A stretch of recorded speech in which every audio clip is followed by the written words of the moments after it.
వీర హనుమాన్. పూర్వం సుపరిగిరి మీద కేసరి అనే గొప్ప వానరుడు ఉండేవాడు. ఆ పర్వతం మీద 60,000 మంది వానరులు ఉండేవారు. కేసరి వారికి నాయకుడు. ఒకప్పుడు ప్రభాస తీర్థంలో ఉండే మునులను శంఖము, శబలము అనే 2 ఏనుగులు బాధిస్తూ ఉంటే కేసరి ఆ 2 ఏనుగులను చంపేశాడు. అందుచేత అతనికి కేసరి అంటే సింహం అనే పేరు వచ్చింది. కేసరి మహాబలవంతుడు, భాగ్యవంతుడు అయ్యుండి కూడా బ్రహ్మచార్యం అవలంబించి మహాఘోరమైన తపస్సు చేసి అంతులేని శక్తులను సంపాదించాడు. ఆ కాలంలో శంభసాధనుడు అనే రాక్షసుడు తపస్సు చేసి బ్రహ్మను మెప్పించి 3 లోకాల్లోనూ జయించేటట్టుగా వరం పొంది మునులను, సిద్ధులను, దేవతలను అమితంగా హింసించనారంభించాడు. దేవతలందరూ కలిసి బ్రహ్మదేవుడి వద్దకు వెళ్ళి శంభసాధనుడు పెట్టే బాధలను భరించలేమని మొరపెట్టుకున్నారు. బ్రహ్మ వారిని కేసరి వద్దకు పంపాడు. దేవతలు కేసరి వద్దకు వెళ్ళి అతన్ని ఆశీర్వదించి శంభసాధనుడు పెట్టే బాధలను చెప్పుకొని, బాబు, దుర్మార్గుని నుంచి మమ్మల్ని నువ్వే కాపాడాలి అన్నారు. ఇదే సమయంలో నారదుడు శంభసాధనుడి వద్దకు వెళ్ళి శుభమస్తు అన్నాడు. శంభసాధనుడు నారదుడికి నమస్కారం చేసి, ఎక్కడి నుంచి వస్తున్నారు, ఏమిటి విశేషాలు అని అడిగాడు. హేమకూటం నుండి వస్తున్నాను. అక్కడ ఇంద్రుడు మొదలైన దేవతలందరూ చేరి నిన్ను చంపమని ఒక వానరుని ప్రార్థిస్తూ ఉన్నారు. ఈ మాట నీతో చెప్దామని ఇటు వచ్చాను అన్నాడు నారదుడు. ఈ మాట వినగానే శంభసాధనుడు ఆగ్యం పోసిన అగ్నిలాగా మండిపడి, ఓహో, పాపం కదా అని ప్రాణాలతో వదిలిపెడితే ఇదా దేవతలు చేస్తున్న ఆలోచన? నన్ను కోతి చేత ఎలా చంపిస్తారో నేను చూస్తాను. ఇంతకాలము చచ్చినట్టు పడి ఉన్న వాళ్ళందరూ నన్ను చంపడానికి చూస్తున్నారా? నా భుజబలమేమిటో ఈ దేవతలందరికీ చూపిస్తాను అన్నాడు. ఆ రాక్షసుడు ప్రళయకాల రుద్రుడిలాగా చేతిలో మెరిసే కత్తి పట్టుకుని కేసరి ఉన్న చోటికి అతి వేగంగా వచ్చిపడ్డాడు. అతని పెడబొబ్బలు విని కేసరి వద్ద ఉన్న దేవతలు గుండెలో ఆవిరి చేసుకుని కొండ గుహల్లోనూ కేసరి చాటున దాక్కునే ప్రయత్నాలు చేశారు. ఎక్కడికి పోతారు, మిమ్మల్ని అందరినీ ఒక్క దెబ్బతో చంపేస్తాను అంటూ శంభసాధనుడు దేవతలను తరుముతూ ఉంటే కేసరి అతనికి అడ్డం వెళ్ళి, ఒరే దుర్మార్గుడా, నా చేత చావటానికి వచ్చావు, యుద్ధం చెయ్యి అన్నాడు. చిచి, కోతితో యుద్ధం చేయటమా? నాతో యుద్ధం చేయడానికి శివుడే భయపడతాడు గదా, ఒక్క క్షణంలో నీ సంగతి తెలుస్తాను అంటూ శంభసాధనుడు కత్తి ఎత్తాడు. ఇంతలో కేసరి పెద్ద రాయి ఎత్తి రాక్షసుడి రొమ్ము అదిరేటట్టు కొట్టాడు. రాక్షసుడు కేసరి మీద ఒక గద విసిరాడు. అది కేసరి రొమ్ముకు తగిలి పిండి అయిపోయింది. కానీ కేసరి చలించలేదు. శంభసాధనుడు ఒక శూలాన్ని విసిరితే కేసరి దాన్ని పెట్టుకొని దాన్ని మోకాలికి పెట్టి విరిచేశాడు.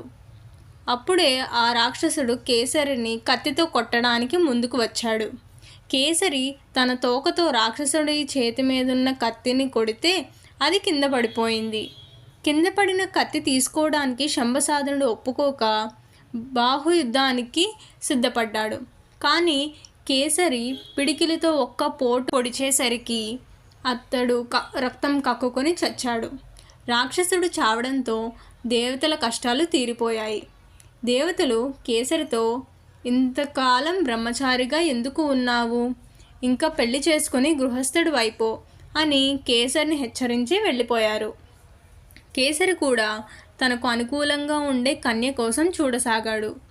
బ్రహ్మదేవుడు సర్వాంగ సౌందర్యం కలిగిన అహల్య అనే కన్యను సృష్టించి గౌతముడు అనే మునికి భార్యగా ఇచ్చాడు. కొంతకాలానికి వారిద్దరికి అంజన అనే కుమార్తె పుట్టింది. అంజన పూర్వజన్మలో ఒక విద్యాధారుడి కూతురు.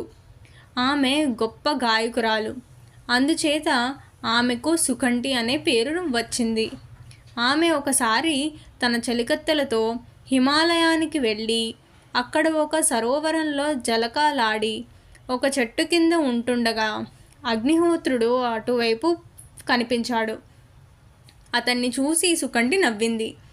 అగ్నికి కోపం వచ్చి వచ్చే జన్మలో వానరుణ్ణి కనమని శపించాడు. తరువాత కుంజరుడు అనే వానరుడు సంతానం కావాలని శివుడి గురించి తపస్సు చేశాడు. శివుడు కుంజరుడికి ప్రత్యక్షమై, నాయనా, నీకు కొడుకులు పుట్టే యోగ్యం లేదు, కానీ నీకొక కూతురు దొరుకుతుంది. చక్కని పిల్లకు ఒక కుమారుడు పుట్టి నీ వంశాన్ని ఉద్ధరిస్తాడు అని చెప్పాడు.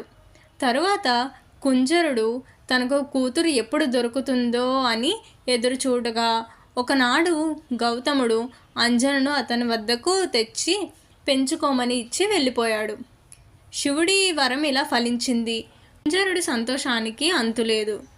అంజన త్వరలోనే తన అసలు తల్లిదండ్రులను మర్చిపోయి కుంజరుణ్ణి తన తండ్రిగాను, అతని భార్య అయిన వింధ్యావళిని తన తల్లిగాను చూడనారంభించింది. క్రమంగా ఆమెకు యుక్త వయసు వచ్చింది. కుంజరుడు ఆమెకు వివాహం చేసే ఆలోచన ఆరంభించాడు. ఈ లోపల కేసరి అంజన అందం గురించి, పాట గురించి విని ఆమెను చూడ్డానికి బయలుదేరి వచ్చి ఆమె విహారం చేస్తుండగా చూశాడు. ఆమె బంగారు ఛాయ, అందము చూసి కేసరికి అమిత ఆశ్చర్యం కలిగింది. ఆమె తనను వరించేటట్టుంటే ఇంకేదీ జీవితంలో అవసరం లేదని అతనికి అనిపించింది. అంజనకు కూడా కేసరి పైన మోహం పుట్టుకొచ్చింది. కానీ ఆమె ఆ విషయాన్ని తన చెలికత్తెలకు తెలియజేయకుండా వనవిహారం కట్టిపెట్టి ఇంటికి వచ్చేసింది. కేసరి మర్నాడు తన ఆప్తులతో అంజన తనకు నచ్చిందని చెప్పి ఆమెను తాను పెళ్లాడే మార్గం ఏమిటి అని అడిగాడు. కుంజరుడు మనకు బంధువు గాదగిన యోగ్యుడే, అతన్ని మంచిగా అడిగి చూద్దాం, పిల్లనియ్యకుండే బలప్రయోగం చేద్దాం అన్నారు కేసరి బంధుగణం. తరువాత కేసరి పంపిన పెళ్లి పెద్దలు కుంజరుడి వద్దకు వచ్చి కేసరి ఉద్దేశం తెలిపారు. కేసరి అంతవాడు తనకు అల్లుడు అవుతున్నందుకు సంతోషించి కుంజరుడు అంజనను అతనికి శాస్త్రోక్తంగా పెళ్లి చేశాడు. అయితే చాలా కాలం వరకు అంజనకు సంతానం కలగలేదు. సంతానం కోసం అంజన, కేసరి ఎన్నో నోములు వ్రతాలు చేశారు, కానీ ఫలితం లేకపోయింది. చివరకు అంజన పిల్లల కోసం వాయుదేవుణ్ణి గూర్చి తపస్సు చేయ నిశ్చయించింది. కేసరి అందుకు సమ్మతించి పుంజిక స్థలం అనే చోట ఆమెకు తపస్సు చేయమన్నాడు. అలాగే అంజన వాయుదేవుణ్ణి ధ్యానిస్తూ తపస్సు ప్రారంభించింది. చివరకు వాయుదేవుడు కరుణించి తాను చాలా కాలంగా మోస్తున్న శివుడి తేజస్సును ఒక పండు రూపంలో తెచ్చి అంజన ముందు పెట్టి వెళ్ళిపోయాడు. అంజన ఆ పండు తిని గర్భవతి అయింది. ఆమె తనలో గర్భచిహ్నాలు నాటికి ఎక్కువ అవుతూ ఉండటం చూసి ఆశ్చర్యపడి ఆందోళన చెందింది. ఒంటిగా తపస్సు చేసుకుంటే స్త్రీకి గర్భం ఎలా కలుగుతుంది? ఈ సంగతి తెలిస్తే నలుగురు ఏమనుకుంటారు? ఆమెకు ఏమీ చేయాలో తోచలేదు. ఇంతలో ఆకాశం నుంచి ఆ శరీరవాణి ఇలా పలికింది, అమ్మాయి, విచారించకు. ఒకప్పుడు శివుడు వానర రూపంలో ఉండి తన తేజస్సును వాయుదేవుడికి ఇచ్చాడు. వాయుదేవుడు దాన్ని నీకు పండు రూపంలో ఇచ్చాడు. దాన్ని నీవు తినడం చేత సాక్షాత్తు ఆ శివుడే నీ గర్భంలో పెరుగుతున్నాడు. నీకు గర్భం కలగడానికి వాయువు సహాయపడ్డాడు గనుక ఆ కుర్రవాడు వాయుసుతుడిగా ప్రఖ్యాతి పొందుతాడు. 3 లోకాల్లోనూ అంతులేని కీర్తి సంపాదిస్తాడు. ఆ శరీరవాణి ఇలా చెప్పిన మీదట వాయుదేవుడు అంజన ఎదుట ప్రత్యక్షమై ఆ శరీరవాణి చెప్పినదంతా యథార్థం, విచారించకు, నీవు వెళ్ళి నీ భర్తతో ఇలా జరిగిందని చెప్పు అని అదృశ్యమయ్యాడు. అంజన కేసరి వద్దకు తిరిగి వచ్చి అతనితో జరిగిందంతా చెప్పింది. కేసరి సంతోషించాడు. 1 సంవత్సరం గడిచిన మీదట అంజన ఒక పిల్లవాణ్ణి కన్నది. వెంటనే దేవదుందుబులు మోగాయి, పుష్పవర్షం కురిసింది. ఆ కుర్రవాణ్ణి చూసి కేసరి అపరిమితమైన ఆనందం పొంది పండగ చేసుకున్నాడు. పిల్లవాడికి ఆకలి తీరడానికి పళ్ళు తీసుకొద్దామని అంజన తన బిడ్డను తమ వర్ణశాలలో చిగురుటాకుల పక్కపైన పడుకోపెట్టి అడవికి వెళ్ళిపోయింది. ఆ పిల్లవాడు ఆకలి మీద ఉండి తల్లి వెనకనే పర్ణశాల బయటకు వచ్చి తూర్పు దిక్కుగా చూశాడు. అప్పుడే తూర్పు కొండ మీద నుంచి ఎర్రగా పైకి వస్తున్న సూర్యబింబం కనిపించింది.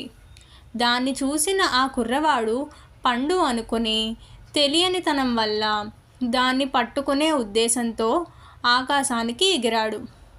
ఇలా సూర్యుడికేసి ఎగిరిపోతున్న కుర్రవాణ్ణి చూసి యక్షులు, రాక్షసులు, నాగులు నివ్వెరపోయి ఏదో ప్రళయం ముంచుకొస్తున్నది అని అనుకున్నారు.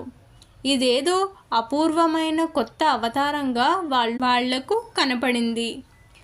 తన అనుచరులు ఆ కుర్రవాణ్ణి చూసి భయపడుతూ ఉంటే సూర్యుడు వారితో, ఇతడు ఈశ్వర తేజస్సుతో లోకాలను రక్షించడానికి పుట్టిన ఆంజనేయుడు, గొప్ప బలశౌర్యాలు కలవాడు. అయితే కుర్రతనం చేత నన్ను చూసి పండు అని భ్రమపడి తినడానికి వస్తున్నాడు, భయపడకండి అన్నాడు. తనను చూసి పండు అని భ్రమపడి దగ్గరకు ఎగిరి వచ్చిన ఆంజనేయుడిని చూసి సూర్యుడు ముచ్చటపడి తన వేడిని తగ్గించుకున్నాడు. ఇంతలో ఆంజనేయుడు వచ్చి సూర్యుడిని పట్టుకొని నోట్లో పెట్టుకుని వేడి అనిపించి మళ్ళీ బయటకు తెచ్చి చేతితో కొట్టి తిట్టి గొడవపడసాగాడు. ఆ రోజు అమావాస్య, రాహు సూర్యుడిని పట్టుకునే రోజు. అందుచేత సూర్యుడిని మింగటానికి రాహు ఆ సమయంలో వచ్చాడు. రాహుని చూసి ఆంజనేయుడు పెద్ద పెడబొబ్బ పెట్టాడు. అది విని రాహువు భయకంపితుడై అతి వేగంగా పారిపోయి స్వర్గం చేరి ఇంద్రుడి కొలువుకు వెళ్ళాడు. ఇంద్రసభలో విద్యాధరులు ఇంద్రుడికి స్తోత్రపాఠాలు చదువుతున్నారు. తుంబురు నారదులు వీణలు వాయిస్తున్నారు. అప్సరసలు నాట్యం చేస్తున్నారు. ఇంద్రుడు చింతామణి పీఠం మీద వైభవంగా కూర్చుని ఉన్నాడు. రాహు ఇంద్రుణ్ణి చేరి, నీకేం, నువ్వు హాయిగా ఆటల్లో పాటల్లో కాలం గడుపుతున్నావు, ఉన్న మతి కూడా పోగొట్టుకుంటున్నావు అన్నాడు. అదేమిటి అన్నాడు ఇంద్రుడు. ఇవాళ పర్వదినం గదా, సూర్యుడిని పట్టుకుందామని నేను వెళ్ళేసరికి నాకు శత్రువుగా మరొక రాహు దాపరించి సూర్యుడిని పట్టేశాడు. సూర్యుడిని చంద్రుణ్ణి పట్టడానికి ఇంకో రాహు ఉంటే నేను దేనికి అన్నాడు రాహు. ఇంద్రుడు నెవ్వెరపోయి, ఏమిటి, ఇంకొకడెవడో వచ్చి సూర్యుడిని పట్టాడా, ఏది నా వెంటరా అని ఐరావతం ఎక్కి చేతిలో వజ్రాయుధాన్ని పట్టుకుని వేగంగా బయలుదేరాడు.